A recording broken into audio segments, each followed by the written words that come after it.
नमस्ते, मेरा नाम है अंकित मौर्य और मैं आप सभी का स्वागत करता हूं आपके अपने इस यूट्यूब चैनल जॉब मंत्रा पे।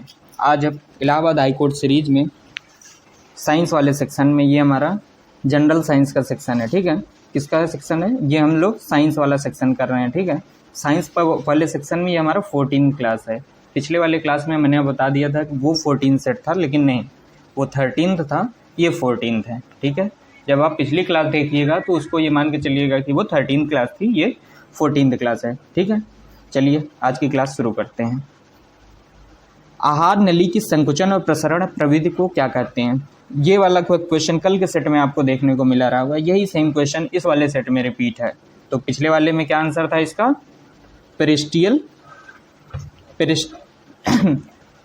पेरिस्टेलिक मूवमेंट होता है। ठीक है, क्या होता है? पेरिस्टेलिक मूवमेंट, यानी कि क्या ऑप्शन सही था? ऑप्शन सी सही था। ठीक है, अगला क्वेश्चन देखते हैं। अमीबा में खाद्य का पाचन कहाँ होता है? अमीबा एक कोशिकीय जंतु होता है। अमीबा एक कोशिकीय जंतु है ना। ये कहाँ पाया जाता है? या ताजे पानी में पाया जाता है, सतह जैसे जो झील होती है, जो तालाब होते हैं, उन सबके सतहों पर ये पाए जाते हैं। क्या? अमीबा पाए जाते हैं। ठीक है, तो इसमें क्या पाया जाता है कि एक फूड वैक्यूल पाया जाता है। क्या पाया जाता है? फूड वैक्यूल पाया जाता है, उसी में भोजन का पाचन होता है। फूड वैक्यूल को हिंदी में क्या बोलेंगे? खाद्य रिक्तिका पाया जाता है। ठीक है, तो इसका क्या ऑप्शन सही हुआ? ऑप्शन डी सही हुआ। मनुष्य की आंख के दृष्टि पटल पर प्रतिबिंब का स्वरूप कैसा होता है?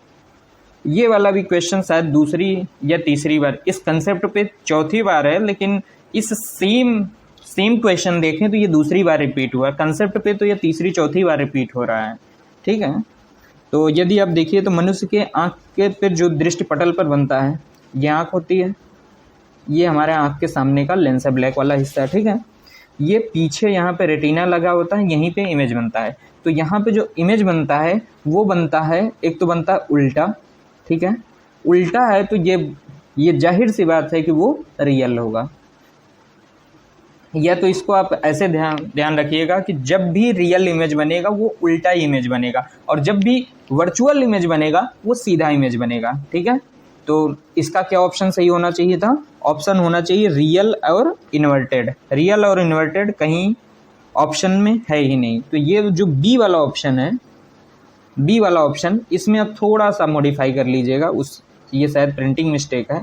ये वास्तविक और आभासी नहीं होना चाहिए। ये क्वेश्चन मतलब आंसर में ऐसा होना चाहिए रियल एंड इन्वर्टेड। क्या होना चाहिए था? ये रियल एंड इन्वर्टेड। जो आंख पे जो इमेज बनती है वो बनती है रियल होती है और इन्वर्टेड। इन्वर्टेड को क्या कहते हैं हम हिंदी में? उल्टा। ठीक है, ये आप ध्यान रखेंगे। तो तीसरे का क्या ऑप्शन सही हुआ? ऑप्शन बी सही हो गया। ठीक है, द्विनाभित लेंस के लिए किसकी जरूरत होती है? देखिए, द्विनाभित लेंस किसको लगता है, यानी बाईफोकल लेंथ। जैसे ये हमारे आँख का चश्मे का ये लेंस है। ठीक है, तो इसमें क्या होता है कि जो ऊपर हिस्से में क्या लगा होता है? अवतल लेंस। क्या लगा होता है? अवतल लेंस। और जो नीचे की ओर लगा होता है, यहाँ पे लगा होता है उत्तल लेंस। अवतल लेंस किस में काम आता है? जिसको दूर के देखने में समस्या होती है। ठीक है, और उत्तल लेंस उनको जरूरत पड़ती है जिनको नज़दीक के देखने की समस्या होती है। यानी कि जब आदमी बुढ़ापा हो जाता है, बूढ़ा हो जाता है, तो उसमें क्या होता है? उसको दूर के भी देखने में समस्या आती है और नज़दीक को भी देखने में समस्या आती है। तो ऐसे लोगों को बाईफोकल लेंस लगा दिया जाता है। तो इस कंडीशन को बोलते हैं जरा दूर दृष्टिता। क्या बोलते हैं? जरा दूर दृष्टिता, यानी कि प्रिस्बायोपिया। क्या बोलते हैं? प्रिस्बायोपिया। यानी कि इसका क्या ऑप्शन सही हुआ? ऑप्शन डी सही हो गया। ठीक है, प्रिस्बायोपिया सही हुआ। ठीक है, कोहरे और धुंध द्वारा किस रंग का सबसे कम प्रकीर्णन होता है? देखें, जो लाल रंग हो, यदि आपने ये प्रिज्म वाले कंसेप्ट को अच्छे से समझा हो तो यहाँ से लाइट आती है, यहाँ से अपवर्तन होने के बाद ये विक्षेपित हो जाती है। जब इसमें विक्षेपण होता है तो ये 7 रंग में टोटल डिवाइड होता है। 1 2 3 4 5 6 7। ठीक है, तो ये कैसे होता है? विब ग्योर में डिवाइड होता है ना। ये 7 कलर ऐसे होते हैं। सबसे ज़्यादा जो इसमें प्रकीर्णन होता है वो किसका होता है? वायलेट का हो रहा है। और सबसे कम प्रकीर्णन किसका हो रहा है? रेड का हो रहा है। तो इसमें से क्या ऑप्शन सही हो गया? रेड, यानी कि डी ऑप्शन सही हो गया। ठीक है, इस कंसेप्ट को आप याद रखेंगे। ऊंची इमारतों के शीर्ष पर खतरे के निशान के रूप में लाल रंग स्थापित किया जाता है, जिससे कि दूसरों को आसानी से दूर तक दिखाई दे, इसके लिए किया जाता है। क्योंकि लाल रंग, देखिए पहले वाले एग्जाम सही होते थे, एक ही कंसेप्ट पे लगातार 2-2, 3-3 क्वेश्चन दे दिया, जिसको वो अलग कंसेप्ट पता है उसके सब सही हो गए, जिसके नहीं पता एक भी नहीं सही हुआ, सब बर्बाद ये सही होता था। जैसे ये वाला क्वेश्चन है, ये सेम कंसेप्ट पे रिपीट हो गया है। अब क्या होता है कि खतरे के निशान के लाल रंग को क्यों चुना गया, क्योंकि धुएं और कोहरे द्वारा इसका सबसे कम प्रकीर्णन होता है। ठीक है, इसका सबसे कम प्रकीर्णन होता है। तो क्या सही हो गया ये इसका बी ऑप्शन। ठीक है, इसका क्या ऑप्शन सही हो गया, ऑप्शन बी सही हो गया। ठीक है, वायुमंडल में तारों को चमकने का क्या कारण है। देखिए, जैसे ये हमारी प्यारी पृथ्वी हो गई, अर्थ हो गया, इसके चारों ओर इन्वायरमेंट है। ठीक है, इन्वायरमेंट है। आपको पता है कि जो ऊपर की परतें होती हैं उनका टेम्परेचर कम होता है, और जो नीचे की परतें होती हैं इनका टेम्परेचर ज़्यादा होता है। ठीक है, ये मतलब कि ये निचले मंडल में, क्षोभ मंडल में ऐसा ही होता है कि नीचे से ऊपर जाने पर क्या होता है, टेम्परेचर कम होता जाता है। ठीक है, अब ये जो टेम्परेचर डिफरेंस है, डिफरेंस होने के कारण ये जो हवा की परतें हैं इनका जो अपवर्तनांक होगा यानी एन होगा वो डिफरेंट होगा। एन यानी रिफ्रैक्टिव इंडेक्स डिफरेंट होगा, तो यानी कि इनका क्या हो जाएगा, ये बार बार इनका अपवर्तन होगा। क्या होगा, रिफ्रैक्शन होगा। रिफ्रैक्शन ऑफ लाइट के ही कारण तारे चमकते हुए दिखाई देते हैं। जैसे यहाँ पे एक तारा चमक रहा है, ठीक है, इसको आप एक तारा मान लीजिए। ठीक है, यहाँ से इसकी लाइट आई, ये यहाँ से अपवर्तन के बाद इधर गया, फिर यहाँ से इधर गया, ये इधर गया, फिर ये इधर आया, फिर ये इधर गया। यहाँ पे सोचिए एक आदमी है, ठीक है, अब ये लाइट घूमते घूमते इसकी आंखों तक आ रही थी, लेकिन हवा चली, ये एक परत का जो टेम्परेचर था थोड़ा सा चेंज हुआ, टेम्परेचर चेंज हुआ तो इसका जो एन रिफ्रैक्टिव इंडेक्स भी चेंज होगा। और जब रिफ्रैक्टिव इंडेक्स चेंज होगा तो ये जो अपवर्तन यहाँ से हो रहा है, हो सकता है ये ऐसे अपवर्तन हो जाए। अब ये जो लाइट है यहाँ पे आकर के उसको दिखने लग जाए। अब यहाँ पे जो आदमी खड़ा है उसकी आंखों में ये वाले प्रकाश आ ही नहीं पा रहा, तो उसको ये लगेगा यार वहाँ अभी तारा था, अभी तो गायब हो गया, फिर कुछ देर बाद दिखने लग जाएगा। तो इसीलिए हमको जो तारे होते हैं वो टिमटिमाते हुए महसूस होते हैं। तो इसका मेन रीज़न क्या है, प्रकाश का अपवर्तन। ये कंसेप्ट समझ में आया आपको? तो इसमें से कौन सा ऑप्शन सही हो गया, ऑप्शन बी सही हो गया। ठीक है, अगला क्वेश्चन देखते हैं। निम्न में से कौन सा एक गोबर गैस का मुख्य घटक है। देखिए, जो ये गोबर गैस बनती है ये क्या होता है, बायोगैस ही तो है। गोबर गैस क्या है, बायोगैस है। और बायोगैस का मेन क्या होता है, CH4। CH4 को मीथेन बोलते हैं। इसी को दूसरा नाम क्या है, मार्स गैस। मार्स गैस इसका नाम क्या होता, क्यों होता है, क्योंकि ये दलदली स्थानों पर पाई जाने वाली गैस है, इसीलिए क्या बोलते हैं इसको, मार्स गैस भी बोल देते हैं। प्रिज्म से गुजरने पर श्वेत प्रकाश का विभिन्न रंगों में विभाजन को क्या कहते हैं। अभी हमने इस कंसेप्ट को देखा, तो देखिए इस सेम कंसेप्ट पे एक ही सेट में 4-4, 5-5 क्वेश्चन आए हुए हैं। यदि आप इसको ध्यान से देखेंगे तो आपको समझ में आ रहा होगा कि यार पहले वाले एग्जाम सही होते थे, लेकिन अभी हर एक क्वेश्चन में डिफरेंट कंसेप्ट यूज होता है, इसलिए आपके पेपर टफ हो गए। लेकिन पहले वाले एक ही कंसेप्ट पे आपको आते हैं तो 4-5 क्वेश्चन सही हो गए, नहीं आते तो सब गलत करके आ गए। तो फ़ायदा भी है इस चीज़ का और नुकसान भी है। प्रिज्म से गुजरने पर श्वेत प्रकाश का विभिन्न रंगों में विभाजन को क्या कहते हैं, इसी को बोलते हैं डिस्पर्जन। क्या बोला जाता है, डिस्पर्जन। डिस्पर्जन को हिंदी में बोलते हैं विक्षेपण। वो वाला इमेज मैंने अभी आपको बना के दिखाया था ना कि ये प्रिज्म है, ये लाइट यहाँ से पास हुई तो यहाँ से गुजरने के बाद ये 7 पार्ट में डिवाइड हो जाती है ना, विबग्योर, है ना।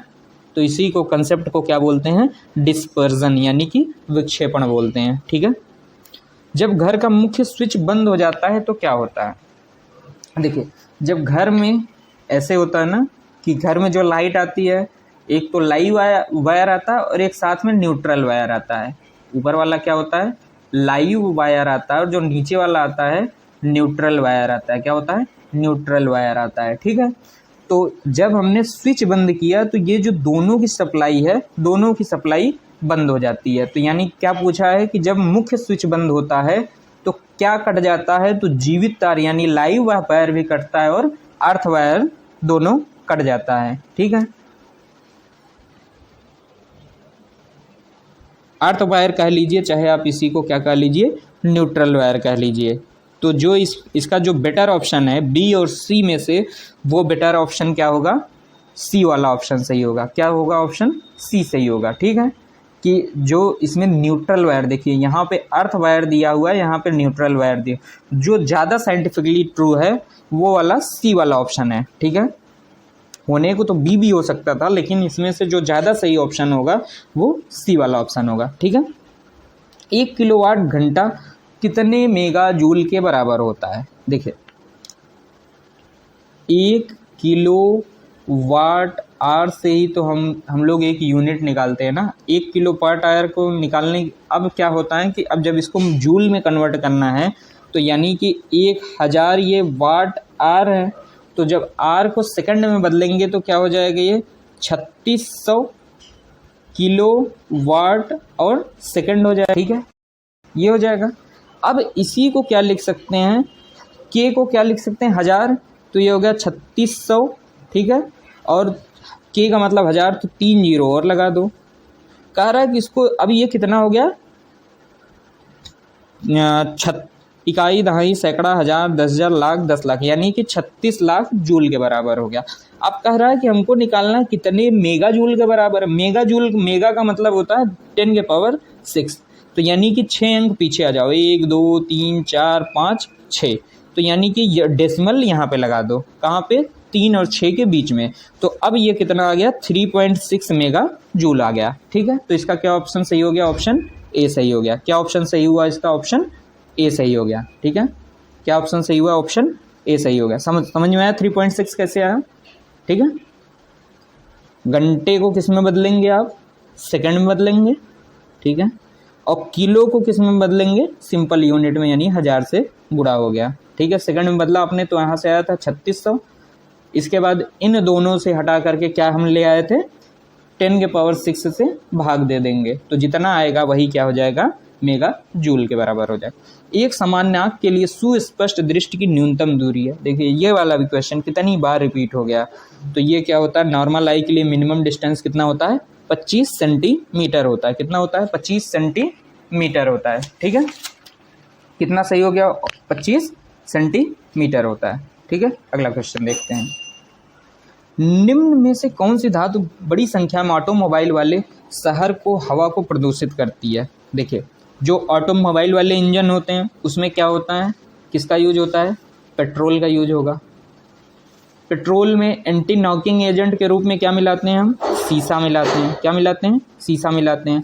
और वही शीशा जब पेट्रोल का दहन होगा तो शीशा निकलेगा, शीशे से ही पोल्यूशन होगा। तो इसका क्या ऑप्शन सही हो गया, ऑप्शन सी सही हो गया। क्या सही हो गया, ऑप्शन सी सही हो गया। ठीक है, इसका क्या ऑप्शन सही हुआ, सी। क्यों सही हुआ, आपने देखा ऑटोमोबाइल में क्या डलेगा, पेट्रोल डलेगा। पेट्रोल में हम एंटी नॉकिंग एजेंट के रूप में शीशा मिलाते हैं। जब पेट्रोल का दहन होगा तो शीशा भी निकलेगा, शीशा निकलेगा तो ये पोल्यूशन करेगा।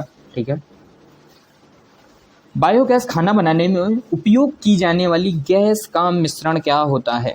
बायोगैस खाना पकाने में उपयोग की जाने वाली गैस का मिक्सर क्या होता है, ये बनता है मीथेन और CO2। मीथेन और CO2, जबकि जो एक्चुअल कंटेंट होता है उसमें मीथेन भी होता है, CO2 होता है, और थोड़ी मात्रा में जो वाष्प होता है, जल वाष्प भी पाया जाता है। ठीक है, तो जब भी कोई आपसे कंप्लीट उसका मिक्सर पूछेगा तो आप बताएंगे उसमें मीथेन है, CO2 और थोड़ी मात्रा में जलवाष्प पाया जाता है। लेकिन अधिकतर आपको ऑप्शन में जहाँ भी देखने को मिलेगा वो पूछेगा मीथेन, यानी कि CH4।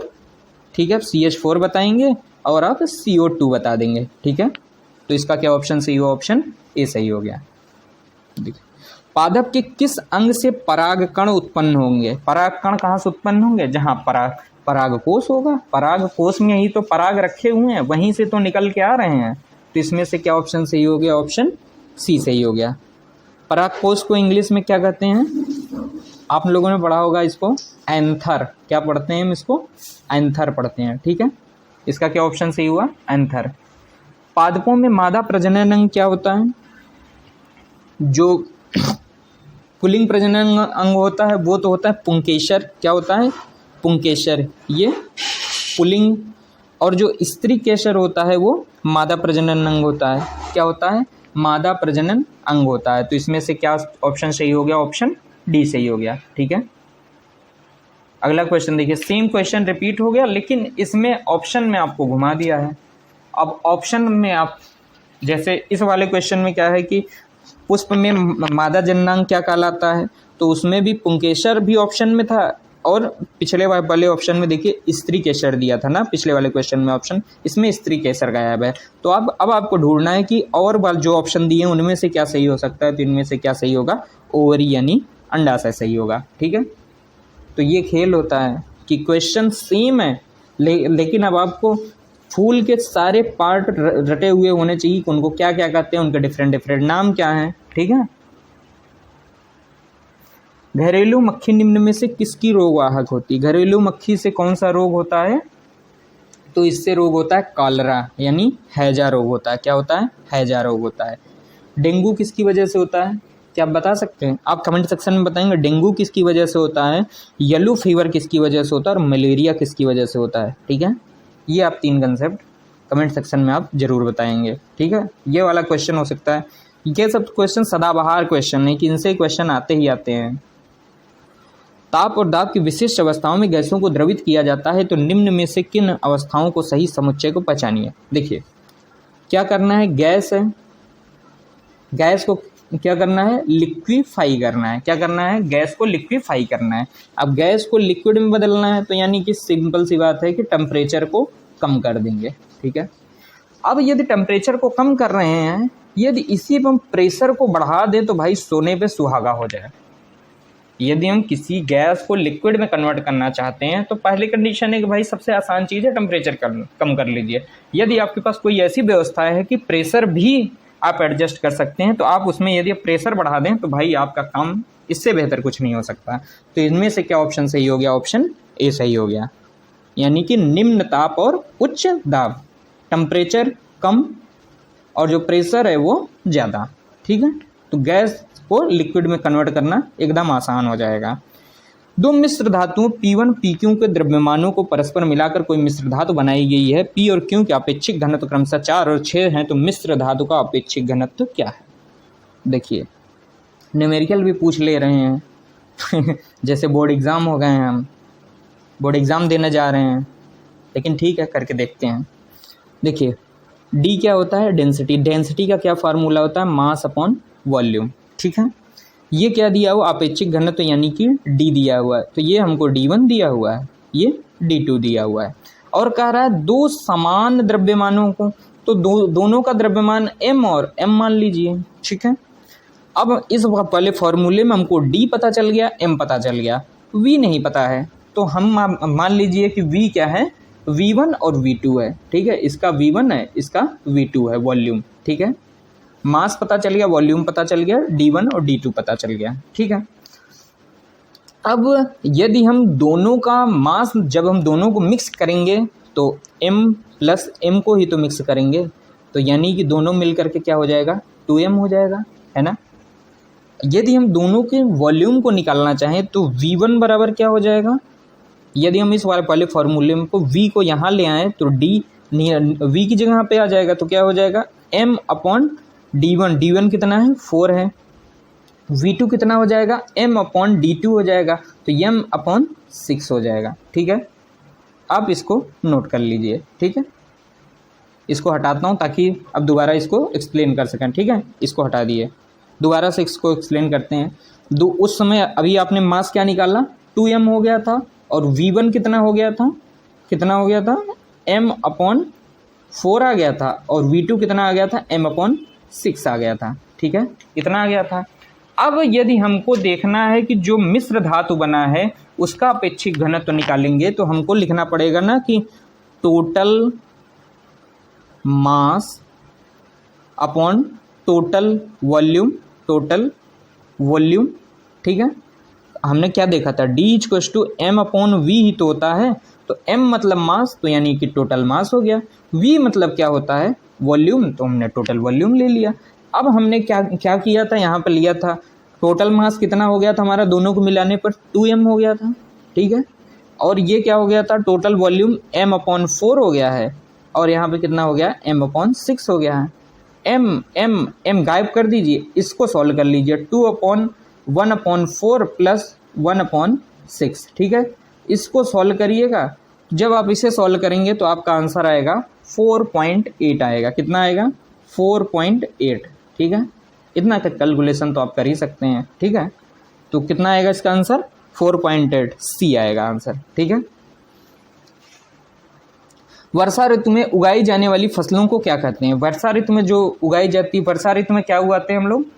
धान उगाते हैं। क्या होता है? जैसे बारिश आती है हम धान उगाना, धान की रोपाई शुरू हो जाती है। जो धान की रोपाई होती है, धान कौन सी फसल है? खरीफ की फसल है।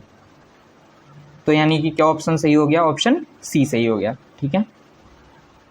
ग्लोबल वार्मिंग का क्या कारण है? हर वर्ष सर्दियों की अवधि कम होना, ये उसका रीज़न नहीं है, ये उसका प्रोडक्ट है। यानी कि जब ग्लोबल वार्मिंग होगा तो उसके कारण से ऐसी परिस्थितियां उत्पन्न होंगी। तो यानी कि ये उसका रीज़न नहीं है, ये उसका प्रभाव है, ठीक है। तो यानी कि ए ऑप्शन गलत हो गया। सूर्य द्वारा अधिक ऊष्मा प्रदान करना, ये वाला भी कोई रीज़न नहीं है।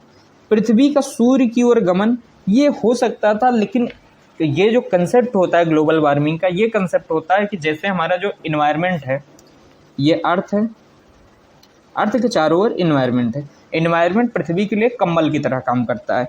जब जो इस समय वर्तमान में कंपोजिशन है कार्बन डाइऑक्साइड का, मीथेन का, आदि का जो कंपोजिशन है, जब उस कंपोजिशन में चेंजेज होते हैं तो जो उनमें से कुछ गैसें होती हैं, जैसे जलवाष्प हो गया, CO2 हो गया, ये क्या है कि ये हीट को ट्रैप करने की क्षमता रखती हैं। जैसे जैसे ये हीट को ट्रैप करेंगी वैसे वैसे अर्थ का टेम्परेचर बढ़ता जाएगा। तो ये हीट के ट्रैप को कम मतलब कि करने में किसका सहयोग है? CO2 आदि जो गैसों का योगदान है। उन गैसों को बढ़ाने का काम करता है। शायद क्लियर नहीं हो रहा आपका।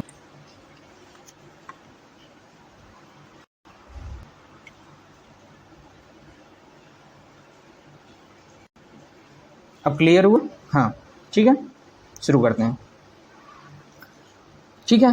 तो जो अब हमको ऐसी गैसेस देखनी है जो मतलब ऐसा ऑप्शन ढूंढना है जो उन गैसों को बढ़ाने में योगदान करे। उन गैसों को बढ़ाने में कौन सा योगदान करेगा? जीवाश्म ईंधनों का अधिक उपयोग।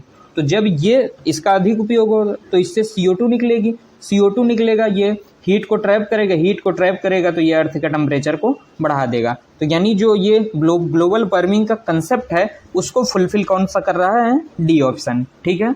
आप और भी ऑप्शन देख के कंफ्यूज हो सकते हैं, लेकिन जो इसका क्वेश्चन पूछने का एग्जैक्ट पर्पज है वो उसका डी से पूरा हो रहा है, ठीक है। रुधिर में ऑक्सीजन को कौन सी कोशिकाएं ले जाती हैं? तो ये कौन सा ले जाता है? RBC ले जाता है। कौन सा ले जाता है?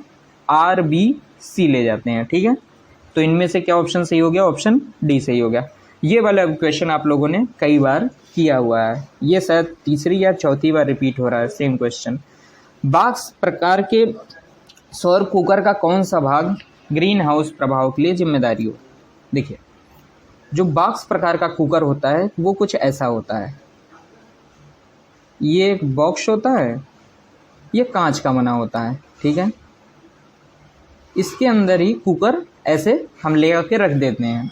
जो अभी हमने पिछले वाले मतलब कि क्वेश्चन में कंसेप्ट को देखा है ग्रीन हाउस गैस का, सेम कंसेप्ट यहाँ पे यूज करेंगे। सूर्य की लाइट यहाँ पे आएगी, अंदर पास हो जाएगी, ये अंदर जा कर के हीट जनरेट करेगी, ठीक है। और जो ये बाहर की कांच की परत होगी ये हीट को बाहर नहीं आने देगी। तो ये अंदर की ओर टेम्परेचर बढ़ता जाएगा। जब टेम्परेचर बढ़ेगा तो खाना हमारा धीरे से पक जाएगा।